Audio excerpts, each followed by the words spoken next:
I was referring to someone else. Okay. Sitting to your left, looking out the window. Right, so King Richard II today. Do you know the play? Well, I know what it's about, but I haven't read it. Uh-huh. I still haven't read the whole Shakespeare, but as far as I remember, it's not, very popular play by him. Oh, no, it's not that popular.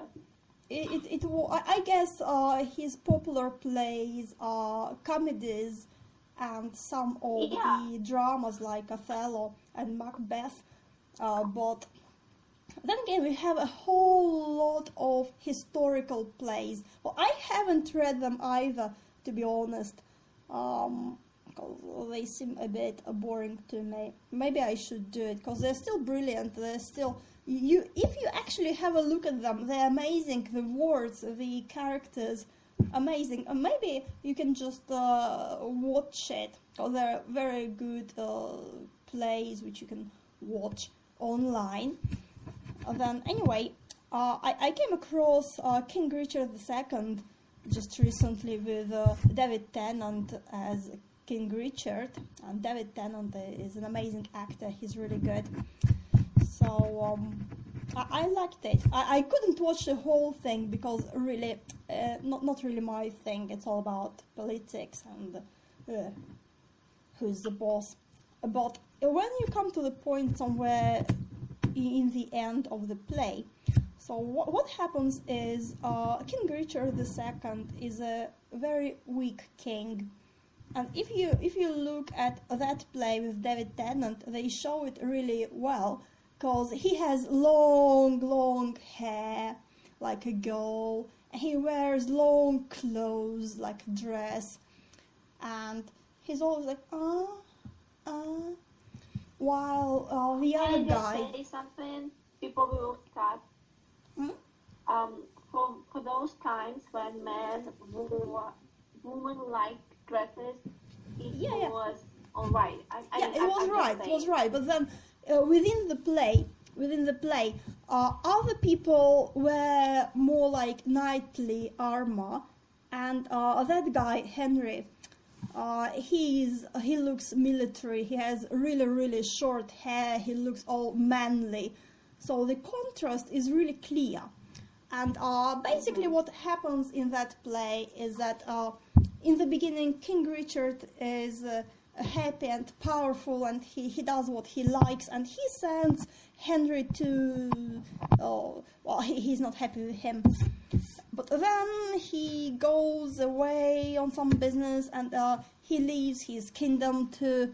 maybe it was Henry again. Well, anyway, it's a bit complicated. Anyway, he comes back and discovers that the kingdom is not his anymore. Oops. And Henry, his cousin, tells him to resign. He says, I have the army, everybody supports me, I'm big and strong, and you are just a girly nothing. So it would be a good idea if you give me the crown. And of course, King Richard can't protest. There's no point in protesting. Even he understands it. So the end isn't very happy. So he resigns, the bit we are going to read now. And then he's taken to dungeon, to prison. And then somebody just kills him by an accident. They think that Henry IV, the new king, would be happy to see Richard dead, while Henry himself never asked about it. Maybe he was happy. I guess he was happy. But he kind of said, oh no, you're stupid. Why did you do it? But still, that's what happened. So I think that bit we're going to read today is quite strong and powerful, and again you can see and feel it in different ways. I like how they made it with David Tennant, quite nice. You can watch it again. There's a link to the whole play at Kontakte, but it links to another video on Vkontakte. Then you need to be registered on Vkontakte to watch it. Well, maybe you can find it somewhere else, maybe. So there's kind of a little bit before it, which I guess is also important. I'm not including it because it's like... So what he says just before that speech, he's like, "Alack, why am I sent for to a king before I have shook off the regal thoughts wherewith I reigned? I hardly yet have learned to insinuate, flatter, bow, and bend my limbs. Give sorrow leave a while to tutor me to this submission." So he says, "Oh, now I will not be a king, but I don't know how to be not a king, how to be a somebody who just flatters the king and bows before the king." He says, I don't know how to do it, but or maybe I can just learn it just now." And then he's like, "Okay, I'll give you the crown." And we have that bit. "Give me the crown." "Hey, cousin, seize the crown." "Hey, cousin, on this side my hand, on that side yours." Now, is this golden crown like a deep well that owes two buckets, filling one another, the empty ever dancing in the air, the other down, unseen and full of water? That bucket down and full of tears am I, drinking my griefs, whilst you mount up on high. And the other guy, Henry, only thinks about getting the crown, obviously. "I thought you had been willing to resign." "My crown I am, but still my griefs are mine. You may my glories and my state depose, but not my griefs. Still am I king of those." "Part of your cares you give me with your crown." "Your cares! Set up, do not pluck my cares down. My care is loss of care, by old care done. Your care is gain of care, by new care won. The cares I give I have, though given away. They tend the crown, yet still with me they stay." "Are you contented to resign the crown?" "I? No, I. For I must nothing be. Therefore, no, for I resign to thee. Now mark me, how I will undo myself. I give this heavy weight from off my head, and this unwieldy sceptre from my hand, the pride of kingly sway from out my heart. With mine own tears I wash away my bomb. With mine own hands I give away my crown. With my own tongue deny my sacred state. With mine own breath release all duty's rights. All pomp and majesty I do forswear. My manners, rents, revenues I forego. My acts, decrees, and statutes I deny. God pardon all oaths that are broke to me. God keep all vows unbroke that swear to thee. Make me that nothing have, with nothing grieved, and thou with all pleased that hast all achieved. Long mayst thou live in Richard's seat to sit, and soon lie Richard in an earthly pit. God save King Harry, King Richard says, and send him many years of sunshine days. What more remains? And then they tell him, okay, now you need to read what we have against you. And he's like, no, I will read it, but first I need a mirror. I need to look at myself. Now I'm not a king. Maybe, what do I look like when I'm not a king? And it's really a hilarious scene which goes straight after. Again, you may just watch it because they do it really nicely, and he like asks for the mirror, and he's like, oh, funny, I still look nice. I'm not a king, but I still look nice. It's weird. Well, anyway, that's a bit we have today. Now, please tell me what are your impressions? you have any.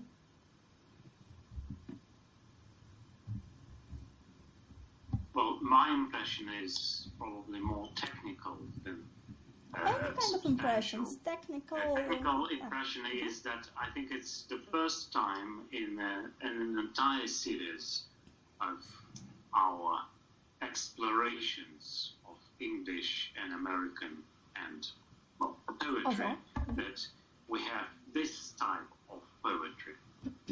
What kind of poetry? Something that comes from a play, something You where... know what's going on. I'm sorry. There's just somebody wearing a gas mask. I don't know if you can see it.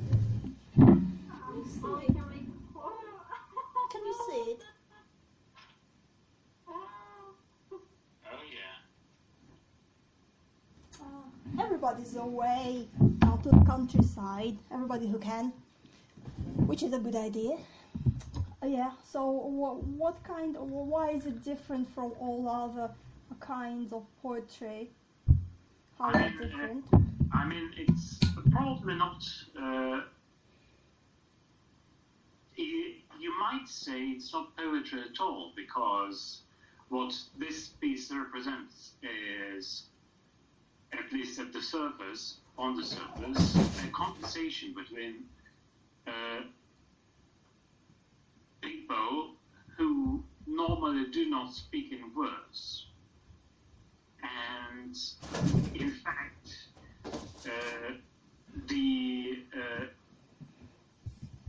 they didn't rhyme. So if the main idea about verse is that a verse is something that rhymes, then it isn't really words.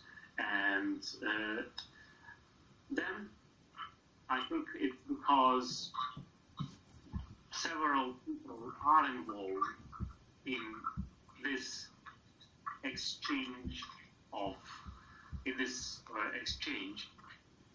It makes it quite unusual, and frankly speaking, I'm looking forward to seeing how you might help me, Alexandra,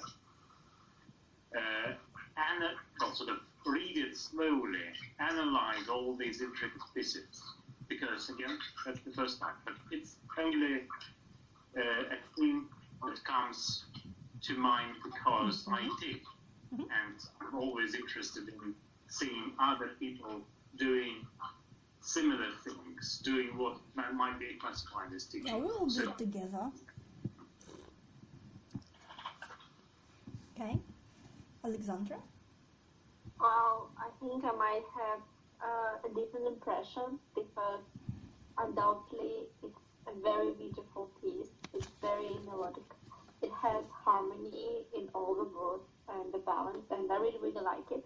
But I think from all of the pieces we have read throughout these online sessions, it's the most straightforward, because everything is very clear, and I'm sure when we will read between the lines we will see more. But it's apart from the play, so it's not supposed to be metaphorical. We should understand what's going on, what's happening, and what can happen next. It's kind of a novel, but just as a poetry. And I really like that he shows the characters by such simple lines. So, for example, when we read, as you also said, we see that Henry, he's only looking forward for the clown. So he doesn't really listen to Richard at all. He's just, are you going to resign the clown? Are you going to resign the clown? And so he doesn't care about anything else. But the Richard, he's torn apart inside, and he's struggling with his decisions, with his place as a king, and with everything what's going around him. So it's his monologue when we dive deep inside his head, and we see how he's trying to find the decision, but at the same time how he's trying to remain himself as a whole person. So I think in that sense it's a very beautiful piece, and it's just the impression I got from this Of course, it's beautiful. Right. Yeah. Yeah. So indeed, and there are many ways. Again, it looks pretty straightforward, but there are many ways of understanding it, understanding the character. First of all, so how do you see King Richard? What kind of a person is he? What is he doing here? What is his mood? What is his disposition? Well, I would say he's very soft, and he's also, very, very hesitant person because he hesitates a lot.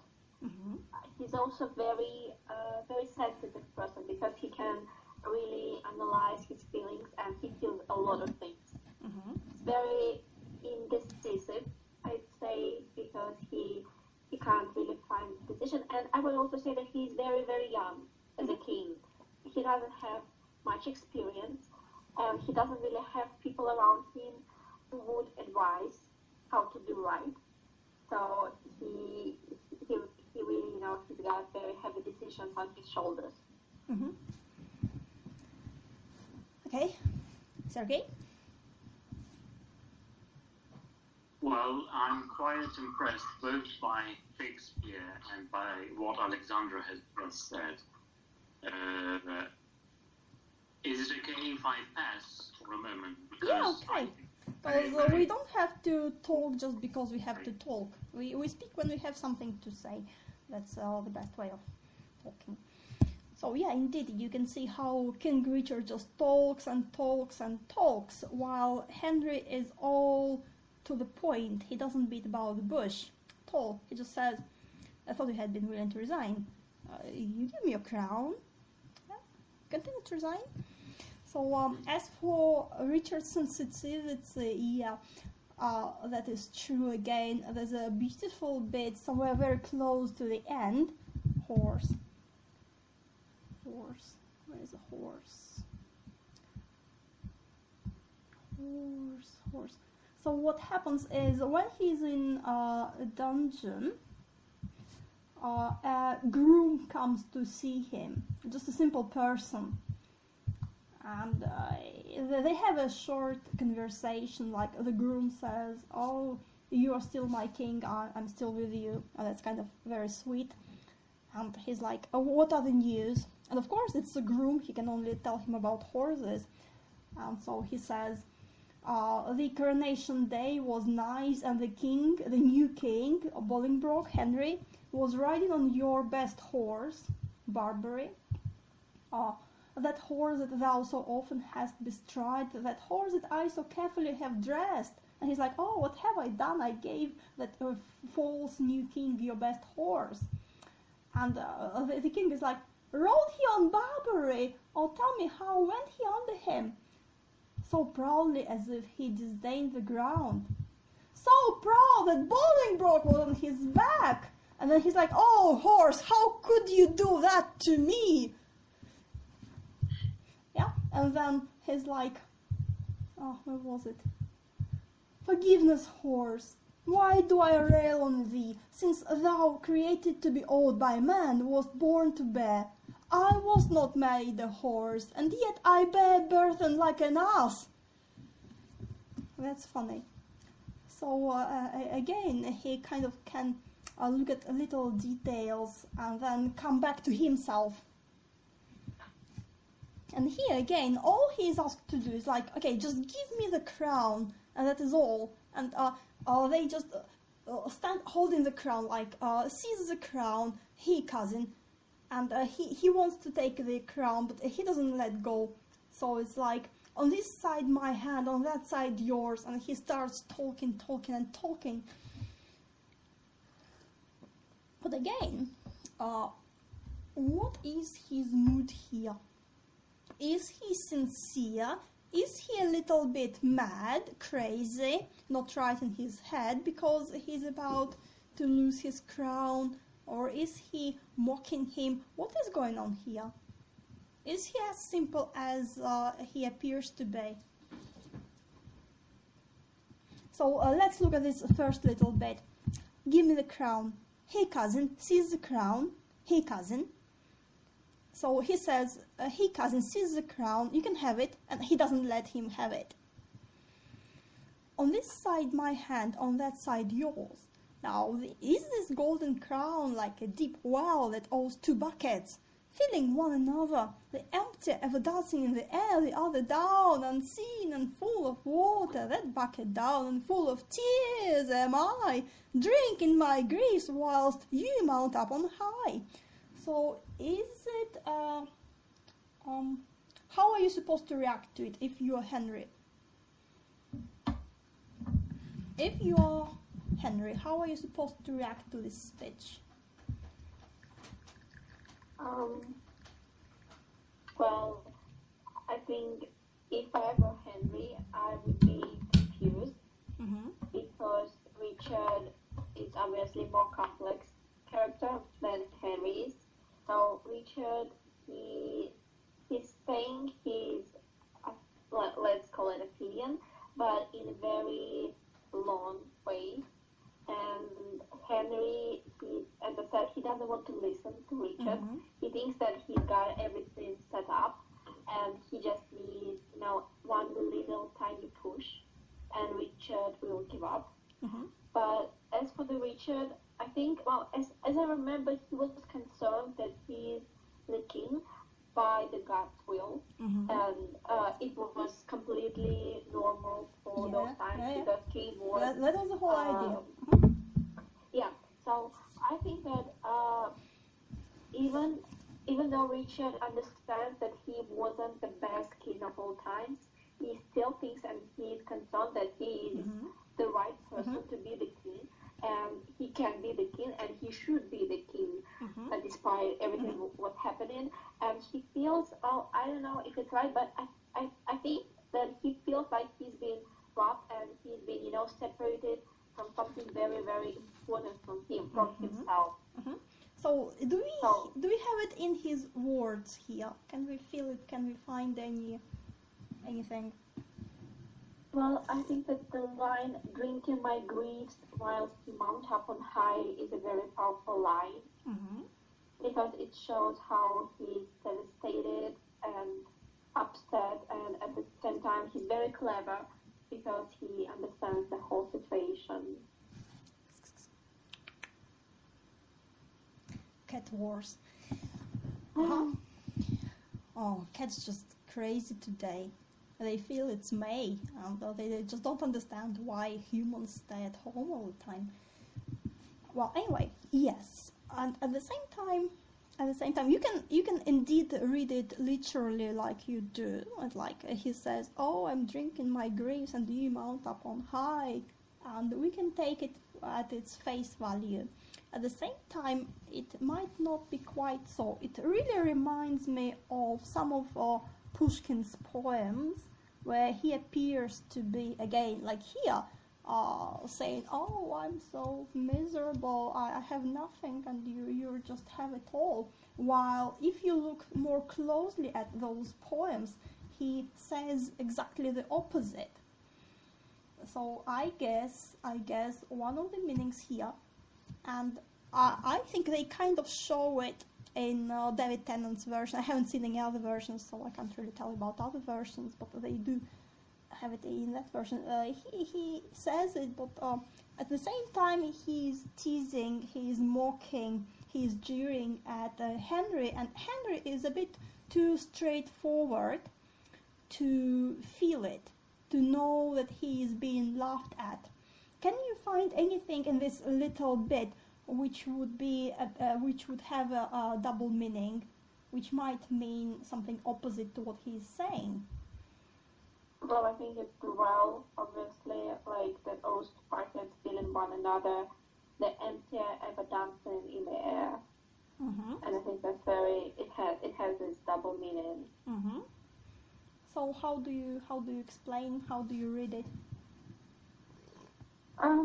Like I can guess, but it's not like I completely understand this. So, as I can guess, he talks about that there is the well, and the well is the power, the presence of the king. And there is two buckets. So one bucket is Richard, and the other bucket is Henry.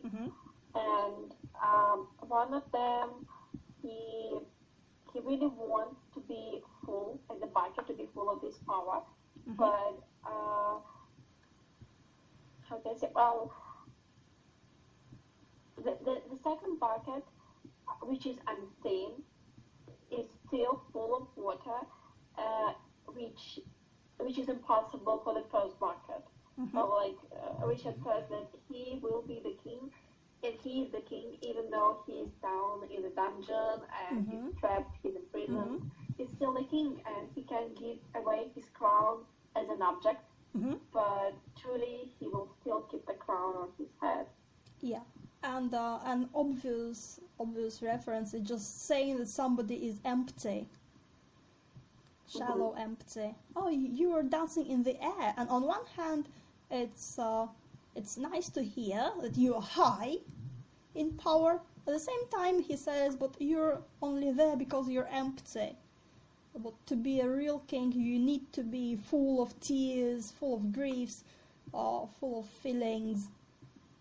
Need to drink it to be the king. Right, and you should also hesitate. You should have hesitations about what you do and what you decide. Not be, so straightforwardly concerned that you are the king and you're going to do everything right and you own this place and this country. Okay, so okay. Yeah, even the beginning is funny, as you remarked. If we imagine things as they happen, if we imagine that we are making a film and we instruct the actors to do something. Here, cousin, here's the crown. Here, cousin. So the cousin is ready to seize it. Because he says to seize the crown. On this side, my hand, and on that side, yours. That's a bit funny bits. Seize it. And then I'm going to spend another 5 minutes talking about it. And again, is it only about crown? Is it only about the crown, or is it also about other things which characterize these straightforward people, fallen, broken others, and people who are not as empty, not as straightforward as Bolingbroke is. Very often we see the contrast. On one hand, there is this practical man, Bolingbroke, who means business. On the other hand, there is this reflective Richard, or the likes of King Richard, who often hesitate, often are full of interesting ideas and worries and concerns, to see both sides of the issue.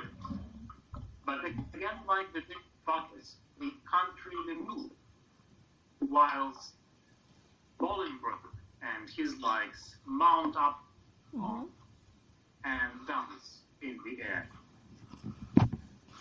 Yeah. Okay. So what else he does here? This golden crown, like a deep well. So he takes an object, like you say, a crown is just an object. And for Henry, it's like, okay, it's just an object, a symbol of power, and nothing more. You put it on your head and you're the king.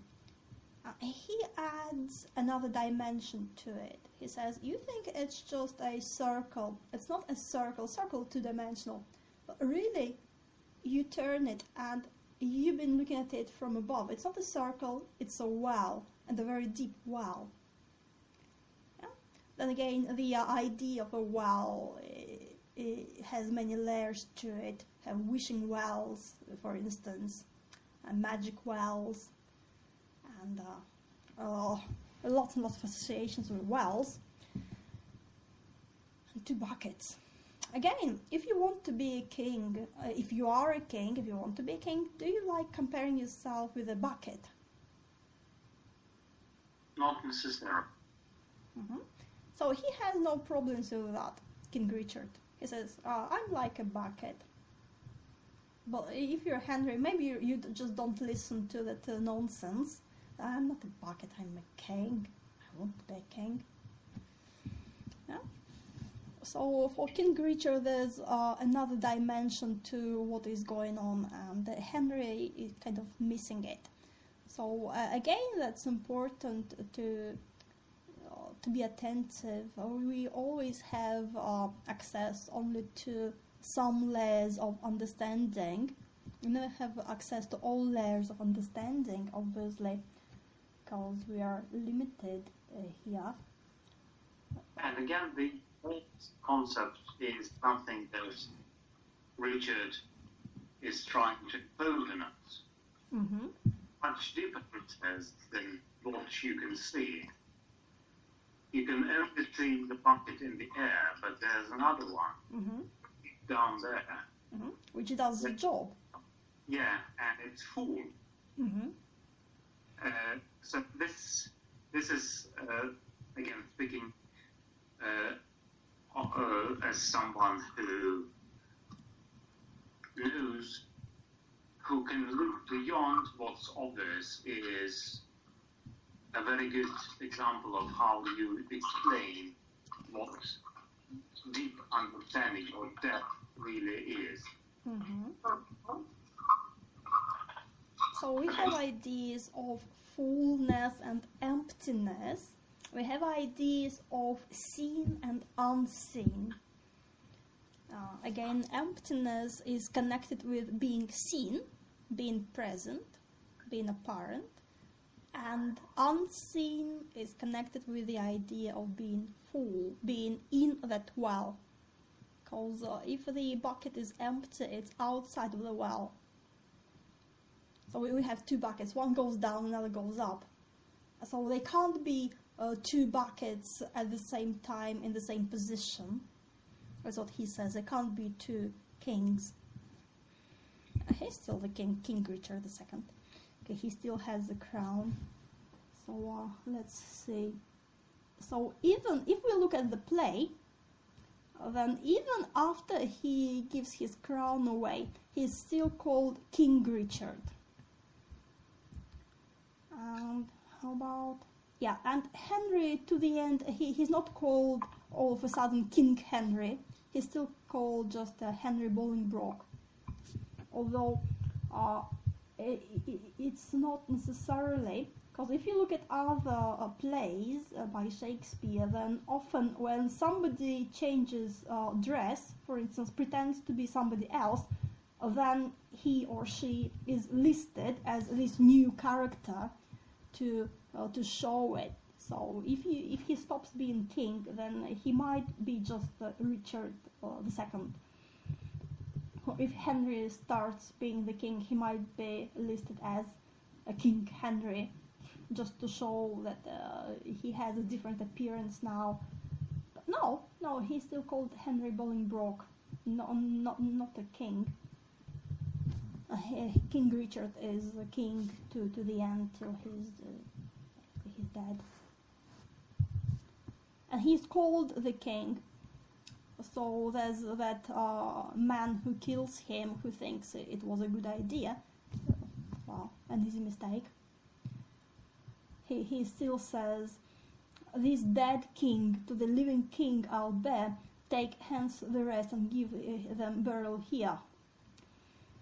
So he says the dead king, so he knows it's still the king, and he doesn't feel good about killing him, but he just thinks it was a good idea, so he does it. Okay, so yeah, the well is a big metaphor. Again, a crown like a portal, because again, you may think that a crown is just an object, but here he transforms it into a portal. You put it on your head, you actually go through a portal, and you're different. you belong to the golden reality, again, unearthly reality. So then,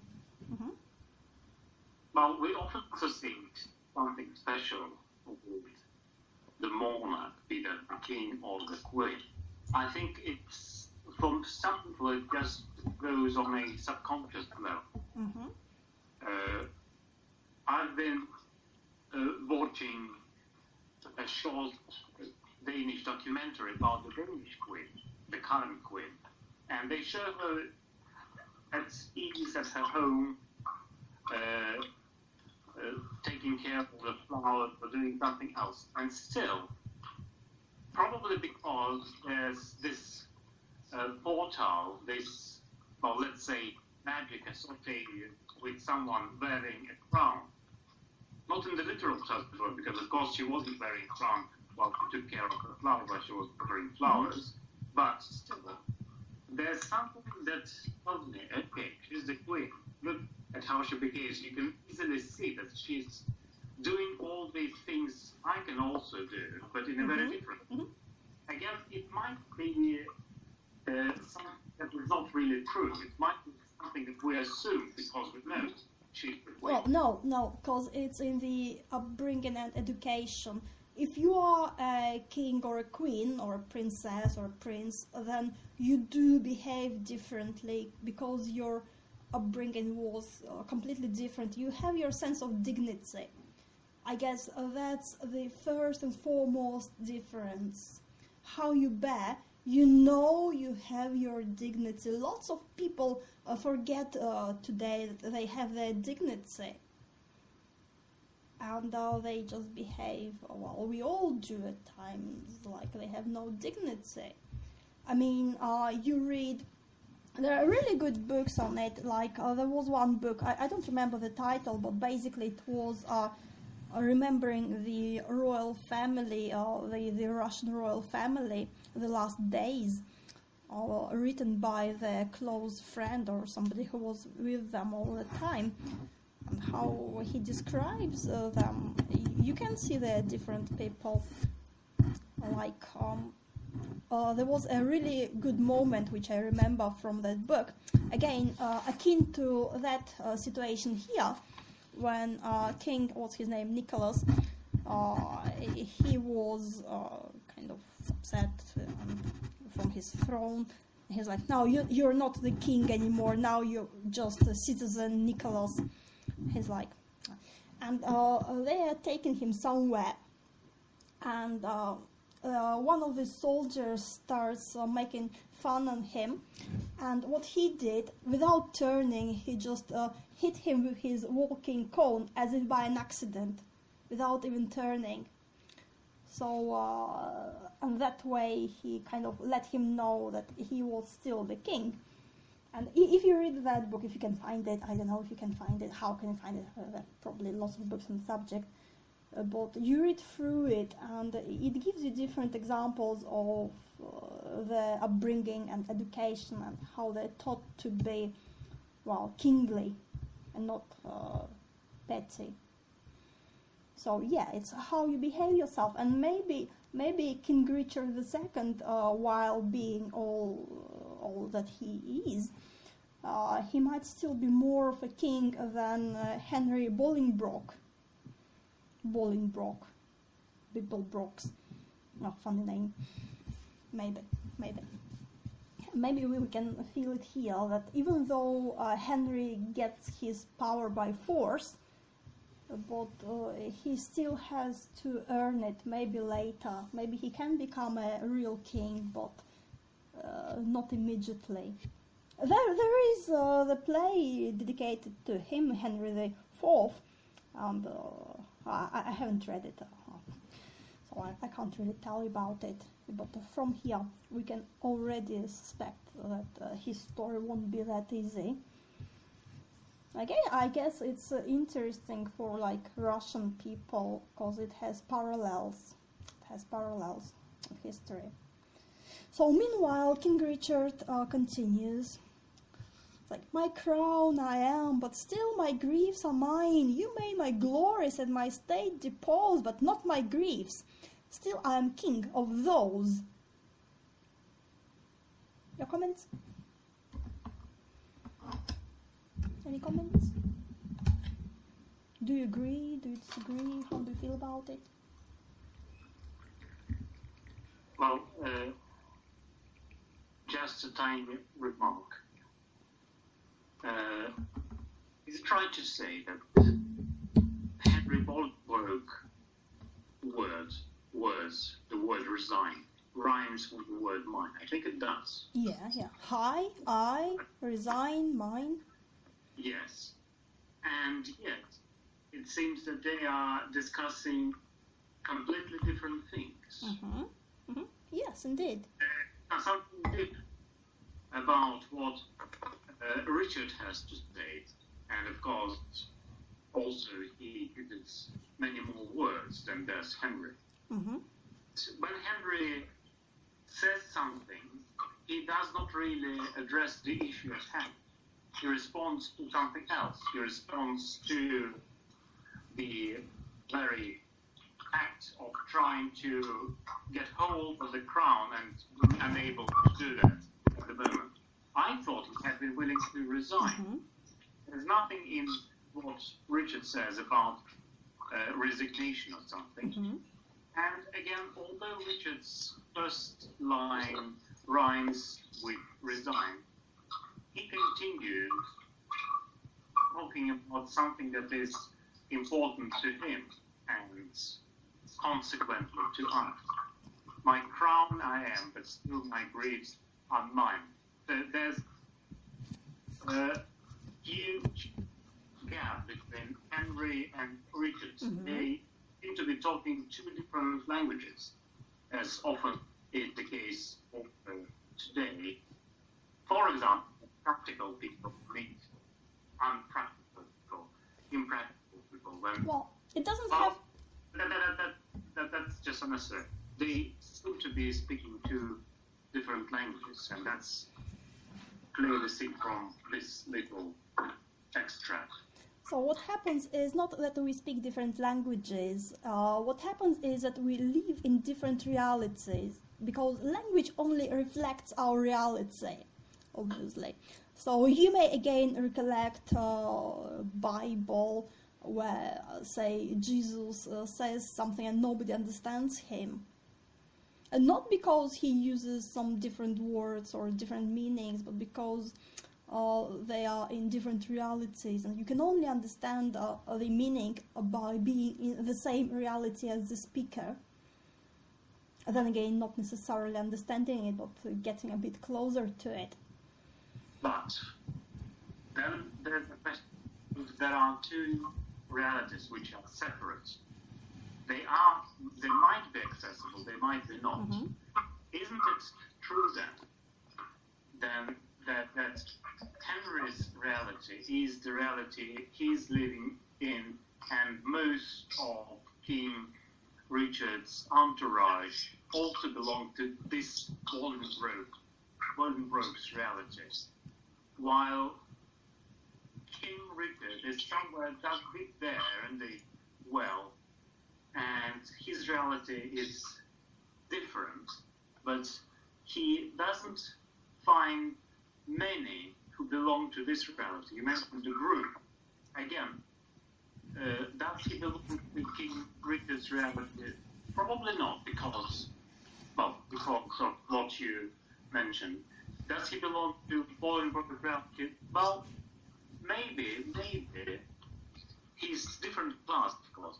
Maybe there's a third reality of these simple people who are seem to be in Richard's side. I'm through. Good. What was your question? The question?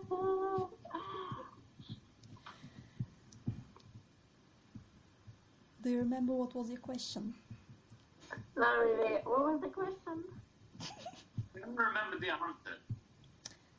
Okay, so no, you can never be in the same reality as somebody else, but you can approximate. So to be in the same reality as King Richard II, then, well, really you should be a king to start with.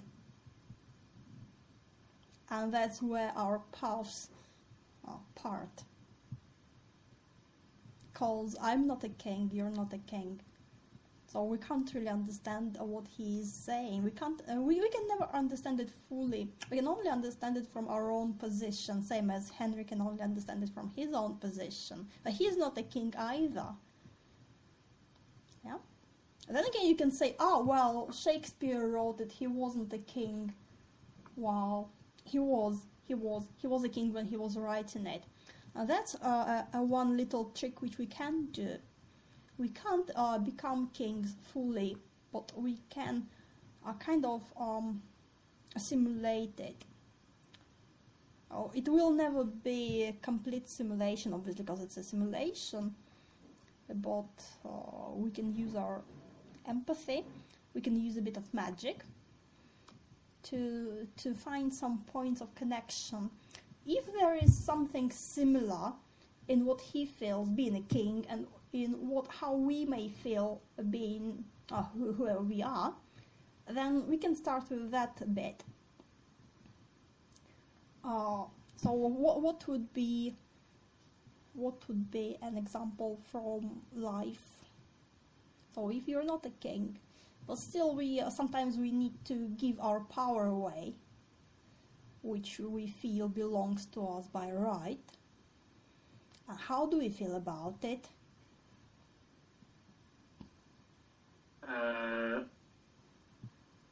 Do you really see Richard as being primarily concerned with his power and giving away his power, his crown, and the power that goes with it?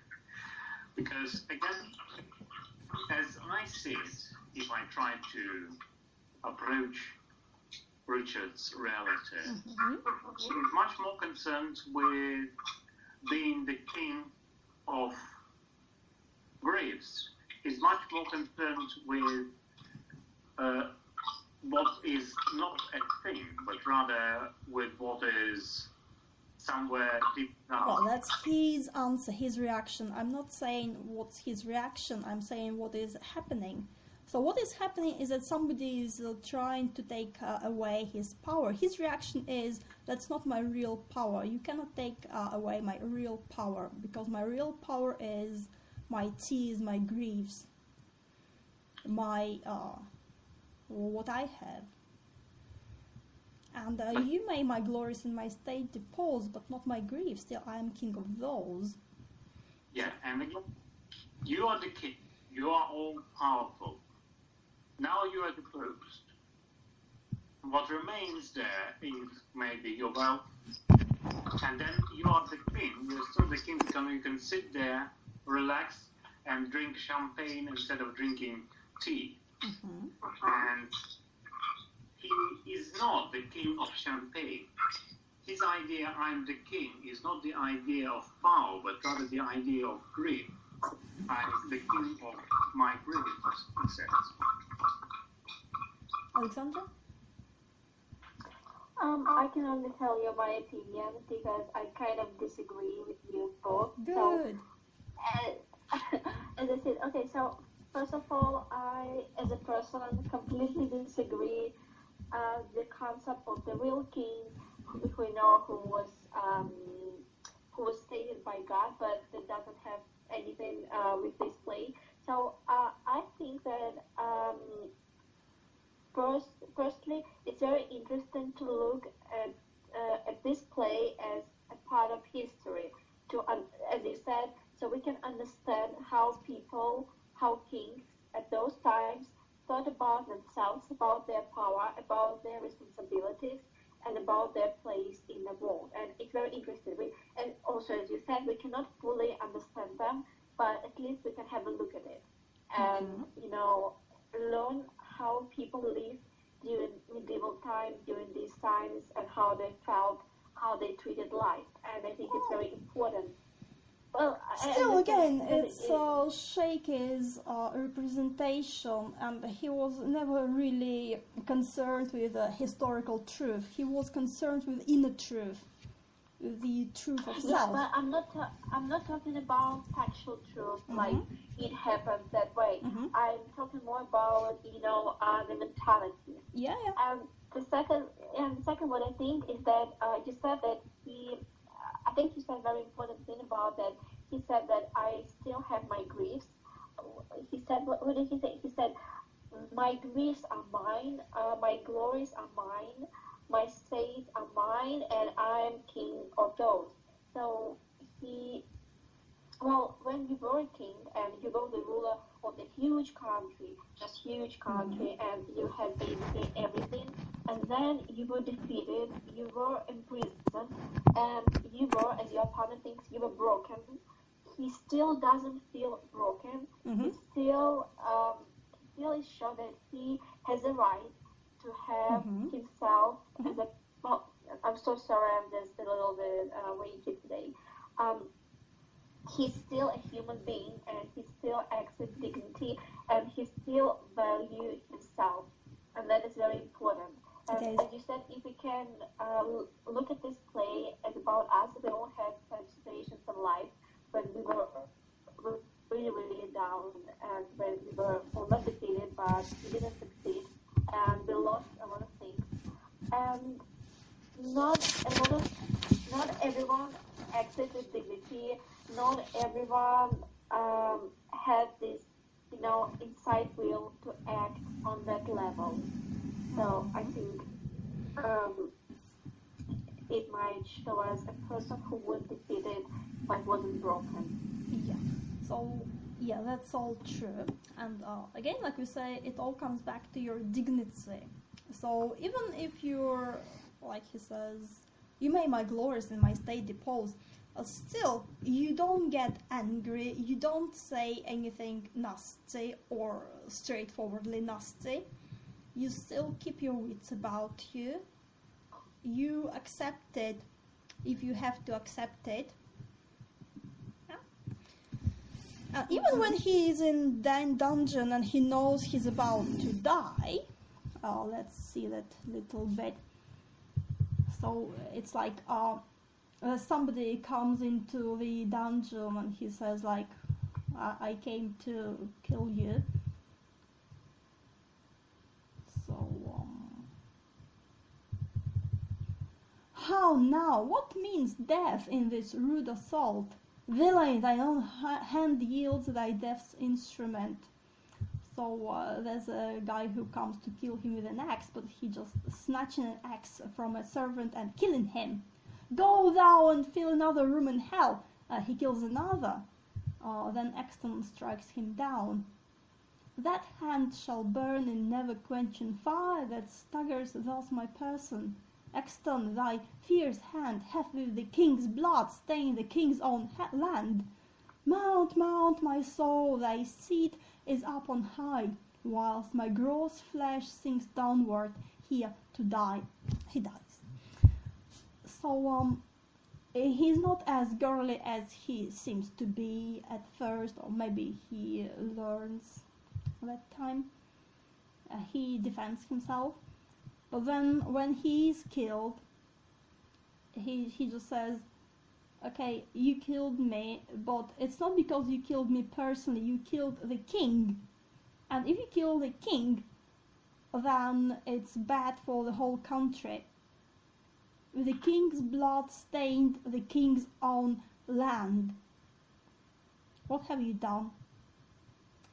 And then his last words is not about like, oh, you be cursed forever. No, his last words are like, my soul goes up and my gross flesh sinks downward. So again, he is kind of, I'm not saying relaxed about it, but he understands the difference, the separation between the soul and flesh. The same as the same opposition. The well down there and Yeah. something up. Mhm. But this time it's opposite. So again, he can understand the difference between the crown as an object and the crown as a state. So soul and flesh, or metal crown and crown of kingdom, for instance. Okay. And Axton, who kills him, says like, as full of valor as of royal blood, both have I spilled. Would the deed were good. For now the devil that told me I did well says that this deed is chronicled in hell. This dead king to the living king I'll take hence the rest and give them burial here. So he's like, I killed the king. I thought it was a good idea. Now it was a bad idea. It was the devil who told me to do it.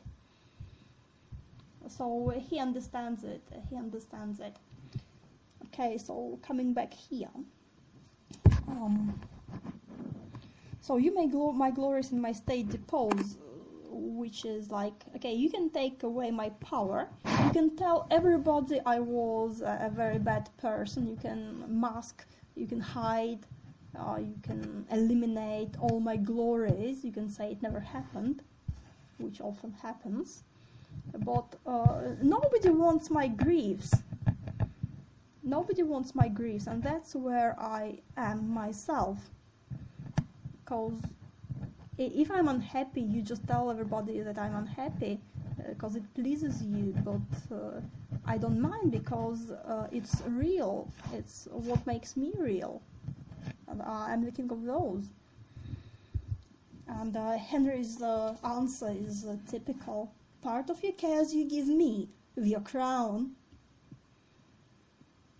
So like again, he doesn't really care about his cares. He's like, oh, okay, if you're so concerned about your cares, just give me the crown and get on with it. Right, let's have a short